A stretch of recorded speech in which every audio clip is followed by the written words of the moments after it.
aluminum foil, and tape. Possibly saved my Japanese snowboarding trip. And that is a very, very dirtbag type of thing.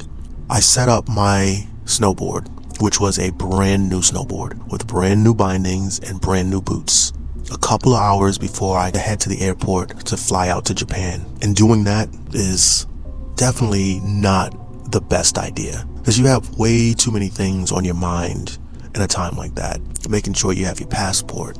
I had an international driver's license that I had to carry. Making sure my girlfriend had all of her stuff. Just making sure I was going to be ready when that cab got there. And I forgot something in that setup, something that made a difference in the overall feel of my boots and my binding combination. And of course, you don't realize what you forgot until you realize what you forgot. But as I set up my board, I forgot to add the washers. So it ended up having a just sloppy feel. I didn't know that until I stepped on that board for the first time and got off the chairlift and started heading down. And I just didn't have that feel, that connection that you're supposed to have, especially with the system that I was running. I was running the Union step-on bindings with some pretty good boots. So it was supposed to have a pretty snappy, responsive edge control, and it didn't. My girlfriend noticed that my face was just kind of confused and baffled, and she said, what's going on? And the only thing I could say is it just feels sloppy. I don't know how to explain it, but it just has a sloppy feel. So we headed down to the base, clicked out, checked my bindings, and they just had this left to right wiggle. So I'm like, maybe I didn't tighten them.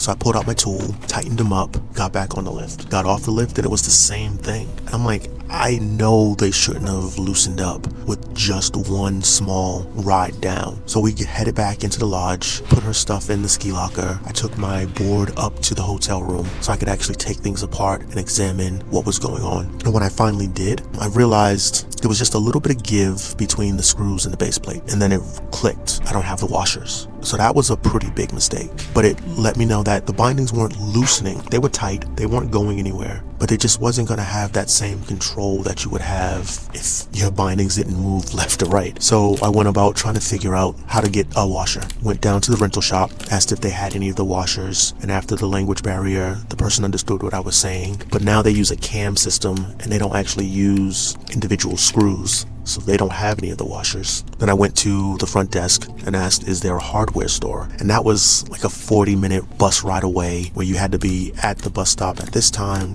in order to get there. You had to be finished up this time in order to get back. And that just wasn't an option. I didn't want to ruin day 2 of my trip just trying to hunt for washers. So I had to sit back, take a deep breath, figure out what could I do. I was thinking there has to be some maintenance here, someone who could give me a lock washer or just a flat washer. But that was too hard of a task. I didn't think I was going to find that. So I had to think about what could I do to fill that space, to basically make a washer. And if you've ever done anything with any sort of plumbing or any sort of screws that actually need to be airtight or watertight, you know, if you use Teflon tape and wrap around the screws, when you thread it, it makes a more solid bond. It fills up the void and it gives kind of an airtight and a watertight seal. So I'm like, that's what I'm gonna do. I'm gonna create a gasket / washer. So now I had to figure out how to do that. I went to the kitchen, knocked on the door because service wasn't going on, stuck my head in the kitchen, asked if they had any aluminum foil. I was hoping they would have that really thick commercial grade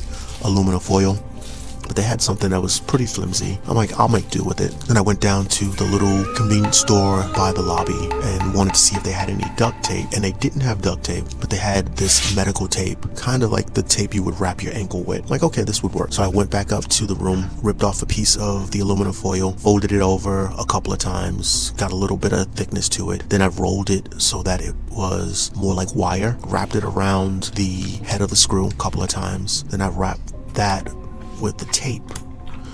It made a really chunky gasket around the screw, leaving just a little bit of the thread out. Popped it in the base plate, popped it in the insert, pushed down because you had to push down to actually engage the screw. Gave it a couple of good twists, and instantly I realized this is gonna work, because I didn't have to twist as many times as fully before I got that tight lock and seal. And I gave it a little bit of a wiggle, and there wasn't that slop in between the screw and the base plate. I haven't ridden it yet, so I'm not 100% sure that it's going to be 100% fix, but I'm pretty much 100% sure that it's going to be at least an 85% fix, which is good enough for me to give this new boot board binding combination a chance and still possibly look for a locking washer or a flat washer so I can have some metal on metal contact. But that just lets you know, it goes to show that you need to slow down, be mindful, have a mental checklist when you're doing things that are really important. And I didn't do that. I let the time frame, possibly the stress and all those things get to me,